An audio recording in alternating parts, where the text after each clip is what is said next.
What is the first of the 10 Commandments? Well, one would hope it's something straightforward like don't be a terrible, awful garbage person all the time. But considering the actions of certain people, that seems pretty unlikely. In fact, all the 10 Commandments fail to be that amazing, even when they're making fairly straightforward sounding commands, because they're often so vague they end up leaving a bunch of incredibly obvious and incredibly immoral loopholes. And so we will be covering them all in my new series, The 10 Commandments is Stupid. Or maybe are stupid, I don't know yet. And who better to make it sound stupid while explicitly attempting to say how amazing they are, but Dennis Prager of PragerU. Also, just for funsies, I'll throw in one of my own sick brand 10 Commandments at the end of each video, and we'll see how they stack up at the very end. Might seem like an odd question, but it's not. Jews and Christians give different answers.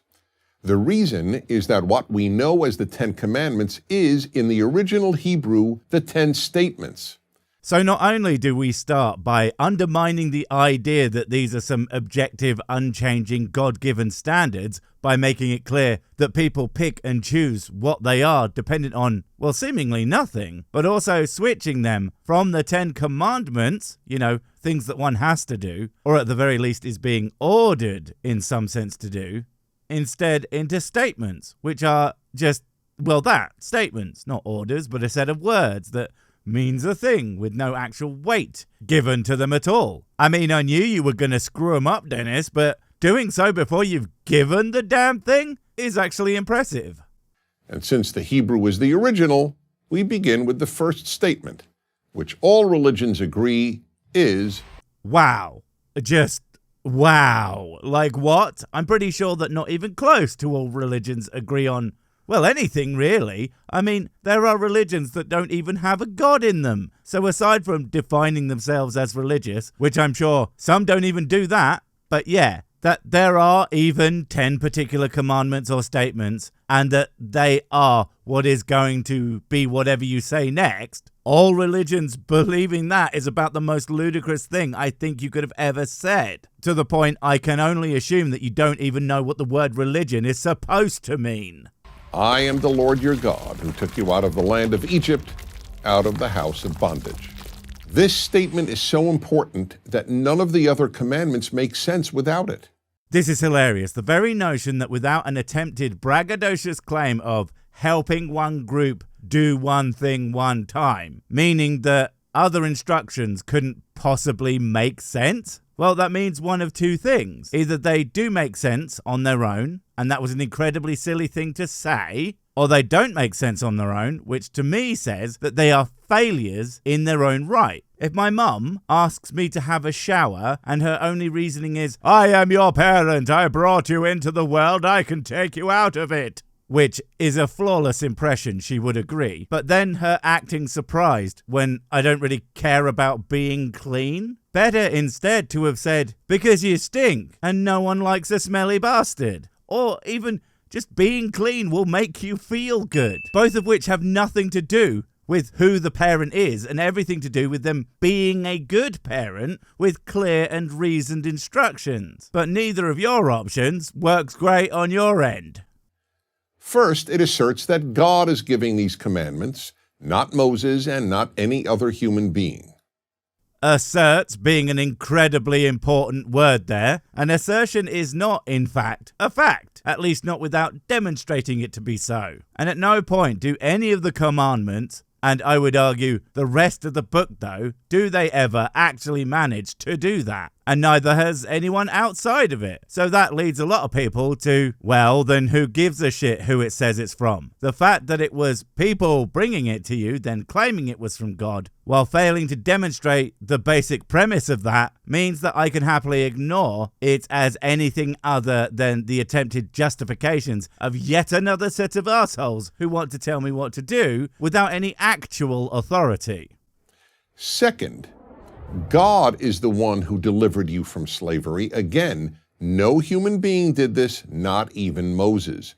I mean, arguably it wasn't Moses, sure, but that's because the whole thing likely didn't happen. certainly not in the way it's presented. It's considered more of an amalgam of various events from a certain period of time, and then made into one grand myth about one specific group. But historical evidence suggests that it just didn't happen the way it's told in the Bible, which of course further hurts the case that any of this is being done by any kind of deity. Also, even if that wasn't the case, wow, you delivered one whole teeny tiny group from some slavery, while leaving literally every other current slave on earth to suffer. And also, in this very same chapter of the book though, you then tell yours how to do more slavery. Therefore, you have an obligation to me, God. And what is that obligation? That you live by the following 9 commandments. Christ doesn't exist almighty. That's just so riddled with problems, I'm surprised it hasn't been punched by the Batman. First, you know a set of commandments could be preceded by instructions on how they work, right? But instead, they used up a whole one of the things that we're definitely supposed to do by writing in an effective summation of Duke Nukem's autobiography, Why I'm So Great, instead of, do or don't do a thing that has some real functional utility. And then, again, apparently I am now obligated to do a bunch of shit for a guy who apparently rescued about 12 people one time from a bad thing that's not so bad when he okays it in the literal next chapter. I mean, shit, even if I was related to those guys, it's so long ago, I feel he might have done something a little more recently for me specifically. Perhaps get some kind of fine dropped, or tell me where my house keys went, or something. Not continuing to hold that one time he did a thing for my great and the rest granddad that he's apparently going to hold over the rest of us forever. Piss off, mate. Statutes of limitation exist for a reason. This is the beginning of what is known as ethical monotheism, the greatest world-changing innovation of the Hebrew Bible. There are so many hilarious things about that. I mean, one major one is that Yahweh, the Bible God, is clearly one of many gods. Like, Abrahamic religions pretend to be monotheistic, but they just aren't. They talk about other gods for a reason. And it's not because they're fake gods, but because they're other gods. Still gods, but if you go with them, then screw you. Also, what you're saying suggests the existence of ethical polytheism, or even non-god-based ethics, but that somehow making it one god man makes them better, when historically speaking, it's generally been better that rule is done by many decision makers working together for the benefit of the people. Usually when there's only one, we simply get tyranny, and that's never a good thing. Also, don't get me started on biblical ethics, goddamn, literally. It means 2 things. Ethical monotheism means that the one God, that's monotheism, is the source of ethics, of morality. Morality, an objective code of right and wrong, does not emanate from human opinion. It emanates from God and therefore transcends human opinion. I guess anything can mean anything when you just start changing the definition of words for no good reason. When in the 7 glorious hells did morality become to mean objective code made of facts? Morality/ethics is a wide field that covers, in fact, all sorts of ethical ideas and sources. And arguably, all the ones that humans discuss all come from humans, no matter what they say that it comes from. Because we have yet to prove a source of ethics that comes from outside of human thought. No, in fact, we tend to determine the value of most ethical positions based on harm, human longevity, and overall autonomy. 3 things that make most of God's ethics sound absolutely disastrous. The other meaning of ethical monotheism is that what God most wants from us is that we treat other human beings morally. None of the 10 commandments concern what humans must do, quote unquote, for God. Well, that's a contradiction in terms. I mean, if that's what he wants, then assuming that that is genuinely what they are for, and again, what he would like, then it's all stuff God wants. I'm not saying there's necessarily a problem with that specifically, but pretending that isn't the case is just weird. Yet more importantly, considering again about the whole "we am the slavery saver" guy, and then following with also here's how to keep, treat, and punish your slaves, well, it's all a bit rich pretending that he wants us nice, huggy things for anyone other than his chosen 24. Pre-10 Commandments religions all believe that people must do a lot for their gods. For example, feed them and even sacrifice people to them. I feel like you're intentionally trying to make it sound like every religion posited human sacrifice, which is just 100% untrue. And in fact, even some cultures that did have human sacrifice beforehand eventually figured out that shit didn't work and was kind of messed up, and so they stopped a long time before these were ever supposed to be written. Which, it's also kind of a bizarre admission that, in fact, there were any religions before the Abrahamic ones. I know some theists really hate that idea, especially the literalists, when for some reason these older faiths never noticed the global flood. Also, God in the Bible loves people doing shit for him, not only giving things to him, but also worshipping him, thus sacrificing time, which is also money, which is the root of all evil, which means people would give evil to God, and he loved it. Look, if you don't want me to point out how what you're saying is stupid, perhaps you should just stop saying shit. But now, thanks to the 10 Commandments, mankind learned that what God wants is that we be good to our fellow human beings. Even if that laughably silly understanding of the commandments were true, when just no, the idea that these are the only things to consider about what God wants is such a bizarre stance to pretend to have. And you have to be pretending to have it, because every single theist ever will always crack out some passage that vaguely alludes to the thing they want to do, or more likely want to ban. And the justification is always because that's what God wants. And ultimately, if that was truly the theme, if God simply wants you to be good to one another, why doesn't it literally say that? Be good to each other. For some reason, it never really does. Not in an explicit fashion that comes with no weirdly specific caveats. And certainly not one of these super important know all about God ones. Even though last I checked, about half of them were about how cool God really is. Even the commandments concerning not having false gods and not carrying God's name in vain are ultimately about morality. The thing we can do for God is to treat all his other children decently. Oh, please, are you serious? Are you really going to pretend that these two specifically have anything to do with treating anyone other than God a certain way? And even if you want to throw out something stupid like, well, if they worship the wrong God or do a bad God name, then they could get into trouble. For some reason, even if they otherwise live a completely good life, help people, and were in fact just good people. It doesn't compute, Dennis. That's just some nonsensical rationalization of the fact that the 10 Commandments, a short list of the most important things that you can do to be a good person apparently, where half of them have literally nothing to do with being a good person, and the other half miss out on so many things that a terrible person could conceivably do to other people that would be really quite easy to specifically call out, and yet it never does, for what I think are really obvious reasons, mostly being that they didn't really care or even think they were bad things at the time they were written. So why would they bother?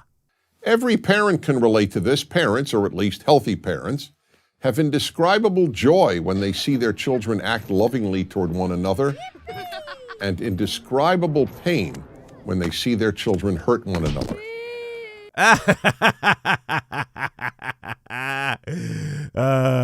What? Don't tell me that wasn't hilarious. And if you don't think it was extremely funny, first, they're stick figures, and more importantly, they aren't my kids. But in all seriousness, if you felt indescribable pain because one of your kids pushed the other over, parenthood is going to goddamn kill you. I mean, if kids doing something really stupid or thoughtless literally injured you, you either really shouldn't have them, or you're going to have to raise them in bubbles, and perhaps keep yourself in one too. Any real parent who didn't have their kids raised by a nanny or spend all their time hiding from them in their office, you seriously will get over the "my kid had a boo-boo" pretty dang quick. In fact, you'll more than likely just start pretending it didn't happen so they don't associate the inevitable knocks and bumps with losing their shit, and instead learn to pick themselves up and get on with it. And it is only when something serious happens that's when you should be having such a reaction. And that again will teach your kids measured responses, including ones to infractions. Although I can see why, if you think God is as a good example of reasonable response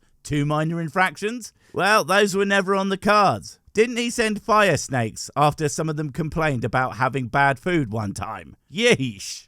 So too God, who is likened to our Father in heaven, cares most about how we treat other human beings, all of whom are his children. And as one of my favourite biblical jokes goes, if we're all God's children, what exactly is so special about Jesus? And if you're now thinking, wow, it's because of blah, blah, blah, blah, blah, blah, blah, blah, blah. I don't care. It's a freaking joke. Read the goddamn room. Or better yet, leave it, because it's clearly not meant for someone as big-brained as you. I'm surprised you managed to fit through the door. Also, again, by your own standards of this commandment/statement, no, we aren't. The ones who were quote-unquote rescued by him are his children. Strangely, he only appeared to start caring beyond that when it became a world religion, and he has never seemed to have learned the existence of most of its inhabitants to this day. Almost like he's a specific deity designed for one group of people in a particular time and place, and nothing more. The third critical teaching of the first statement, I am the Lord your God who took you out of Egypt, out of the house of bondage, is the importance and the meaning of freedom.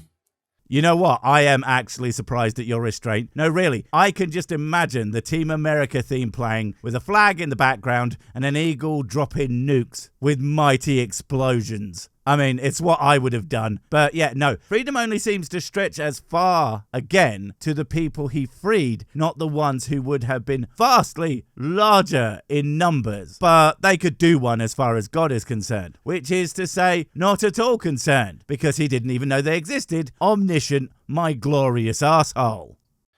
Note that God is not saying in this introduction to the Ten Commandments that he created the world. It surely would have made a lot of sense for God to introduce the Ten Commandments with this statement, I am the Lord your God who created the world. That is, after all, pretty impressive and would make sense. I created the world, you better listen to me. I mean, he definitely didn't, but even if he did, that wouldn't actually give him the necessary expertise to do anything other than create worlds. Like, seriously, would you allow the builder of your house to dictate what you could or couldn't do in your bedroom? Would you let an architect of a building that you currently occupy an office in have a say on how you raised your children? Just because you potentially did one thing, that gives you exactly one thing I might care to hear your opinions on. And even then, he did a terrible job. 70% of it is unusable to humanity. The top and bottom are too cold to go summering in. And don't even get me started on England. Who thought this place was a good idea? But no. The one thing God declares is that he took the children of Israel out of slavery and into freedom. That's how much God hates slavery and how important God considers freedom. It does show how much he hates slavery. That is to say, he understands it's bad, but only when it happens to people that he cares about, which is not even remotely all of them. Exactly why anyone outside of his chosen people shouldn't give a single solitary shit what he thinks about anything, because he obviously doesn't care about you. Same applies to freedom, but the other way round. It's only good for his guys, America, etc. The founders of America based their entire view of America on this belief that God wants us to be free. I was joking about the America bit, but you did it anyway. Again, crazy that you didn't do any memes, but I mean, you would probably say it's because you're serious people making serious videos. But I don't think even you believe that. I know I don't. Also, as far as I'm aware, acting like the Enlightenment philosophies that the Founding Fathers based their vision for America on actually come from the Bible is as historically illiterate as it is biblically illiterate. Good job. That is why the most iconic symbol of the American Revolution, the Liberty Bell, has only one sentence inscribed on it, a verse from the Hebrew Bible, proclaim liberty throughout all the land unto all the inhabitants thereof. I don't want to go into the sheer irony of that statement, but let's just say there was a period in America's history where certain inhabitants might have found that statement ever so slightly ironic. And you know what? If God really cared as much about slavery as you pretend he does, he might have ended it for everyone forever instead of still not having done that. But there is one other equally important lesson about freedom imparted by the opening statement of the Ten Commandments: what freedom means. The giver of the Ten Commandments is in effect saying, I took you out of slavery and into freedom. And these 10 Commandments are the way to make a free society. You cannot be a free people if you do whatever you want. Freedom comes from moral self-control. There is no other way to achieve it. Then I would recommend heavily against learning your morality from an incredibly simplistic list written by a cosmic narcissist. And I think that's enough of this particular nonsense. Now for my nonsense. I think for our first one, we should cover a pretty broad scope for human gooding. And much like you can always be an example, even if it is just a bad one, thou shalt not behave like Dennis Prager. I'll see you in the next one.